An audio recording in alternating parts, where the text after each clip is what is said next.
Star Wars is quintessential for the battle between good and evil, the dark side and the light, Jedi and Sith. The Jedi and the Jedi Council have had a lot of extraordinarily powerful Jedi in their numbers. Today, let's dive into that world, ranking each and every Jedi from weakest to strongest. So let's get to it. Jocasta Nu was a master in the Jedi Order, but she's more known for her role as the chief librarian in the Jedi Archives. She was definitely respected, but she also wasn't the best when it came to force power or skill. Like Emperor Palpatine said, she was middling in the force and barely competent with a lightsaber. Stellan Gios was a Jedi Master during the High Republic of the Jedi Order, was considered particularly strong with the Force, even among other members of the Jedi Order. He was also a skilled fighter, being particularly drawn to classic lightsaber forms and could even dual-wield blades. Grogu has got to be one of the hardest Jedi to rank here on this list, because on one hand, he's just a Jedi Padawan and a baby, but then on the other hand, he's a member of the same species as Yoda, so you know he's got some awesome potential. And even just being a baby, well, he's shown off some crazy power and ability in the Force. But still, Grogu is still an infant, and that's gonna seriously hold him back here. Vernestra Rwoh was a Jedi Master who lived during the High Republic era of the galaxy. She was particularly sensitive to the flow of the Force.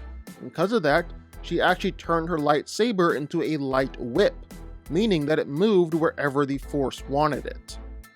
Barriss Offee was a Jedi Knight who grew up during the Clone Wars, but she became disillusioned with the Jedi Order during that time and actually fell to the dark side of the Force. She can hold her own in a fight, even fighting against Ahsoka and the fourth sister later on in life, but there are some clear limits to her abilities, like Anakin was able to easily take her down during their fight. Saesee Tiin was a Jedi Master, another member of the High Council. He was a renowned lightsaber duelist, but where he really shined was with starships. It was said he could fix any ship, was one of the Order's best pilots. His telepathic powers were also considered to be better than most other Jedi too. Yaddle was a Jedi Master and was basically the girl Yoda. She was a capable and skilled fighter, able to hold her own for a while against Count Dooku, and Yaddle had a unique relationship with the Force. In fact, she was very skilled in a rare and deadly Jedi power, where she was able to slow an opponent's bodily functions down until they eventually died. Aayla Secura was both a Jedi Master and a Jedi General during the Clone Wars. She was a Master of Form 4. It's actually known as one of the Jedi Order's most skilled pure fighters during her time. Salandra Sho was a Jedi Master during the High Republic. It's basically like Captain America in Star Wars. She's one of the only Jedi who preferred using a shield over a lightsaber. She would use the Force to move the shield during a fight, using it both to protect herself and knock out opponents. Luminara Unduli was both a Jedi Master and a Jedi General during the Clone Wars. She was a powerful and skilled Jedi who was able to fight on even footing with Asajj Ventress, even with just one good eye. Ezra Bridger started out as just a bit of a street rat, but after joining up with the rebels on the Ghost, while he was trained in the Force by Kanan Jarrus, became a Jedi. He had a strong connection with the Force and particularly excelled at connecting with nature and other living beings. He also became a pretty skilled fighter, even using blasters and a darksaber alongside his lightsaber. But Ezra really was no match for someone like Darth Vader. It could only last a few seconds against the Sith Lord. Deepa Billaba was a Jedi Master, member of the Jedi High Council during the final years of the Jedi Order. A student of Mace Windu, she was trained in the rare Form 7 style of lightsaber fighting, but was also an expert with Form 3 for close quarters combat. She was a powerful enough fighter to actually hold her own against General Grievous several times, even though the cyborg beat her both times. Eslar Mann was a Jedi Master during the High Republic era, was actually a really controversial Jedi during his time because of his unorthodox use of the Force. Some of those Force abilities were pretty rare too, like Mind Touch, which Aslar Man used to make sure everyone was having honest conversations. Ki-Adi-Mundi was a Jedi Master and a member of the Jedi High Council. He was one of the few Jedi who trained in Makashi, a special type of lightsaber dueling, and was actually able to hold off his clone troopers for a little while when they turned on him during Order 66. Not every Jedi can say that. Kanan Jarrus was a Jedi Padawan who survived Order 66 during the Clone Wars, joining up with the Rebels and eventually becoming a Jedi Knight. Kanan was skilled in multiple different lightsaber forms, although he definitely preferred Form 3. He was actually known to use blasters while lightsaber fighting. After being blinded by Darth Maul, Kanan's powers and abilities in the Force only grew. He could now see through the Force and definitely became more powerful. Eth Koff was a Jedi Master who served on the Jedi High Council during the Clone Wars, and was considered to be one of the most skilled lightsaber duelists in the whole Order. He was able to fight against General Grievous, hold his own against Darth Vader, and was particularly effective at using the Force during fights. Quinlan Vos was a Jedi Master during the final days of the Republic. He was known for bending the rules, but was definitely respected in the Order, especially for his ability of psychometry. He was able to perceive memories when touching different objects. He was an aggressive and unpredictable fighter. He even trained under Asajj Ventress for a while, became even more deadly and dangerous. Plo Koon was one of the most respected Jedi Masters and Generals during the Clone Wars, routinely going on the most dangerous missions and successfully completing them. He was one of the best pilots in the Jedi Order too. Even Anakin was impressed by his skill as a pilot. Shaak Ti was a Jedi Master, one of the last members of the High Council before the Great Jedi Purge. She was considered one of the wisest Jedi of her time, making her both a skilled teacher and a great fighter. She was particularly skilled at using telekinesis during fights, and had an increased awareness of her surroundings at all times, which definitely helped her out in fights. Cal Kestis was a Jedi Padawan who managed to survive Order 66 before becoming a Jedi Knight during the time of the Galactic Empire. Cal proved to be a fast learner, and quickly became a skilled fighter, regularly able to fight against and defeat Inquisitors and other powerful fighters.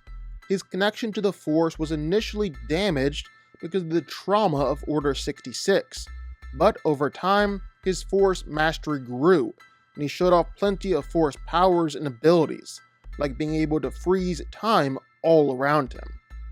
Avar Kriss was a Jedi Master during the High Republic, well known and respected among the Order for her selflessness and power. She had a strong connection with the Force, which she viewed as music, and a song of life and death. She could sing that song in return, was actually able to sense and manipulate the connection and bond between all Force users. Ben Solo, better known as Kylo Ren, was the Master of the Knights of Ren and the Supreme Leader of the First Order. He's also both the nephew of Luke Skywalker and grandson of Anakin Skywalker, so he's got some crazy Force lineage there. He was extremely talented and skilled with a lightsaber, one of the best lightsaber fighters of his era. He was also extremely powerful in the Force, although a lot of this power was raw and untamed. Porter Engle was a legend in the Jedi Order during the High Republic, going down in history as the Blade Bardata. He was a formidable warrior, unparalleled as a duelist, and admired across the galaxy. However, even with all his skill and all the tremendous things he accomplished in his life, his faith in the Force was shaken later on. He ended up as a cook at the Jedi Temple in the Outer Rim, where he spent his life perfecting his 9-egg stew recipe. Cara Junda was a Jedi Master who survived Order 66, going on to mentor and train Cal Kestis in the ways of the Force during the Galactic Empire. She was definitely a powerful Jedi, Her abilities in the Force made Darth Vader consider her to become an Inquisitor. Then she was actually able to match up against Vader in a fight. That also speaks to her lightsaber skill. She was a particularly aggressive fighter and could easily beat Inquisitors and very nearly beat Vader in a fight. Kit Fisto was a Jedi Master during the Clone Wars and was widely regarded as being an expert swordsman, one of the best duelists in the Jedi Order. He could regularly hold his own against numerous enemies at once. He's one of the only Jedi who's able to fight against the infamous Jedi Hunter General Grievous, and all that explains why Mace Windu hand-picked him to confront Darth Sidious. Of course, that didn't really go too well for him.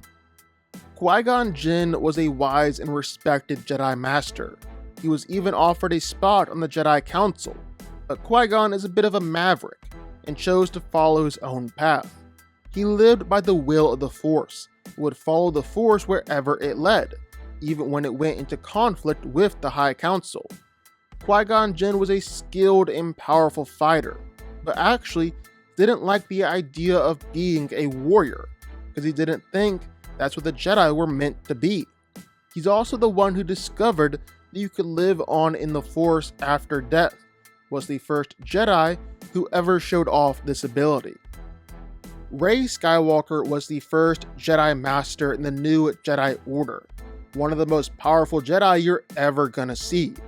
Despite never having any real training, she's a natural in lightsaber combat, but still a raw and aggressive fighter, and not as seasoned or skilled as a lot of the others. She also showed off tremendous power in the Force, and all this combined, she was able to defeat Emperor Palpatine, with the strength of the entire Jedi Order behind her. Ahsoka Tano was an outcast from the Jedi Order, but that doesn't mean she isn't one of the most powerful Jedi ever. She was an unorthodox fighter, an especially acrobatic fighter. She'd wield two blades when fighting and was skilled enough to battle against Sith Lords all on her own, fighting against Darth Maul and Darth Vader alone. Ahsoka also had a lot of raw Force power and potential. She even reached the point where she could create Force shields to protect herself and others from the Emperor. Mace Windu was one of the most revered and respected Jedi of his time, serving as the elected leader of the Jedi and the greatest champion for the Jedi Order. He was considered to be one of the greatest lightsaber fighters the Jedi had ever seen. He was a master of the rare Form 7 style of lightsaber fighting and wasn't just able to hold his own against Darth Sidious, but actually beat the Sith Lord. Obi-Wan Kenobi was a legendary Jedi Master who served during the last days of the Galactic Empire. He's one of the greatest swordsmen of his time, and has an impressive track record. He's been able to defeat Darth Maul, General Grievous, Asajj Ventress, he's fought against Count Dooku, he's even beaten Anakin and Vader several times over. Kenobi more focused on lightsaber combat, but he was still very powerful in the Force, particularly using his time on Tatooine to become even more powerful in the Force. Anakin Skywalker was the most powerful Jedi in over a millennium, and he had unprecedented power in the Force. By Revenge of the Sith, he was more powerful than anyone on the Jedi Council. Even Master Yoda, even Darth Sidious, had to concede that Anakin was potentially more powerful than him. During the duel on Mustafar, this was Vader at arguably the height of his power. He's the chosen one. Master Yoda is pretty much the quintessential Jedi Master. He's actually the Grand Master of the Jedi Order. He's considered to be maybe the most extraordinarily powerful Jedi Master in all of history. He's considered to be the most skilled and experienced Jedi in the Order, and with a combination of his wisdom, inner strength, and unparalleled knowledge of the Force, he could overcome nearly any challenge the Jedi Order would face. In fact, it's his knowledge of the Force that actually made him just as powerful as Darth Sidious himself. Luke Skywalker, the Grand Master of the new Jedi Order, was instrumental in the defeat of the Galactic Empire and played a pivotal role in pretty much every following conflict across the galaxy, all while becoming one of the most powerful Force users who had ever lived. Luke Skywalker is tremendously powerful in the Force, one of the greatest Jedi the galaxy had ever known. He's all the potential that Anakin Skywalker could have become as the Chosen One, but Luke is all that potential actually realized. I mean, even as far back as the Return of the Jedi, it was being said that he was stronger than Darth Vader could have even imagined, and Vader was actually afraid of Luke's power. And not just Vader either. Palpatine was also afraid of Luke's power and potential. And that was back in Return of the Jedi. Ever since then, Luke has only been growing stronger and stronger in the Force, to the point where he is beyond powerful. Luke's power in the Force is like a star exploding. It's a hurricane of Force energy that has no shelter.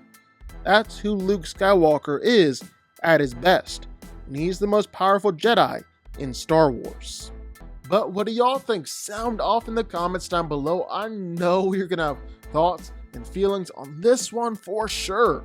If you stuck around this long and made it to the end of the video, that's amazing. Thank you so much for watching and for supporting us. And if you want to go subscribe, well, go subscribe.